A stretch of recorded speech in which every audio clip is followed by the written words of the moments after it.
I high হঠাৎ করে আমি আমার এক্সদের কাছে চলে গেলাম। So hello everyone, it's me Shahria, welcome to my random planning and my random blog. আসলে আজকে আমি আমার এক্স কলিগদের সাথে দেখা করতে গিয়েছিলাম অনেক দিন পরে। আজকে বেসিক্যালি আমার হাজব্যান্ডের মহাখালীতে একটা ইম্পর্টেন্ট কাজ ছিল। সো সে যখন ওখানে যাচ্ছি, তাই আমি চিন্তা করলাম তার বাইকের পিছে চড়ে আমিও চলে যাই আমার এক্সদের কাছে। আর আমাদের দেখা হলে আমরা এত গল্পে মগ্ন থাকি যে আমাদের কোনো ফুটেজ নিতেই মনে থাকে না। অ্যান্ড আমরা অনেক ভিডিও, অনেক টিকটক অ্যান্ড অনেক ছবি তুলতেছিলাম, নিজেদের সাথে অনেক গল্প করতেছিলাম। আর বেসিক্যালি আজকে আমার ব্লগ করার কোনো প্ল্যানিংও ছিল না, কজ আমি চাচ্ছিলাম যে আজকে পুরো সময়টা তাদের সাথে আমি অনেক অনেক গল্প করব। তো এই যে ব্ল্যাক ড্রেস পরে যেই বান্দাটাকে দেখছেন, সেই বান্দাটারই আজকে হচ্ছে birthday.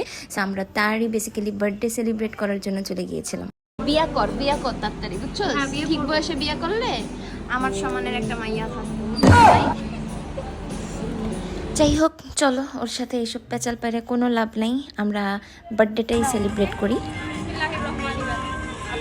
Happy birthday to you. Thank you so much. Happy birthday Lima. Thank you so much. অনেক অনেক হ্যাপি আমি আজকে। সত্যি আজকের দিনটা আমাদের অসাধারণ একটা দিন কাটলো। বাট যাই হোক, ব্লগ করার তো কোনো প্ল্যানিং ছিল না, তারপরে ছোট ছোট কিছু ফুটেজ তোমাদের সাথে শেয়ার করলাম। তো আমার এই ছোট ছোট মুহূর্তগুলো যদি তোমাদের ভালো লাগে, আবারও রিকোয়েস্ট করছি, প্লিজ আমার চ্যানেলটিকে সবাই লাইক করে দিও, ফলো করে দিও অ্যান্ড অনেক অনেক বেশি বেশি কমেন্ট করো। আর আমার ইউটিউব চ্যানেলটিকেও সাবস্ক্রাইব করে দিও। আল্লাহ হাফেজ।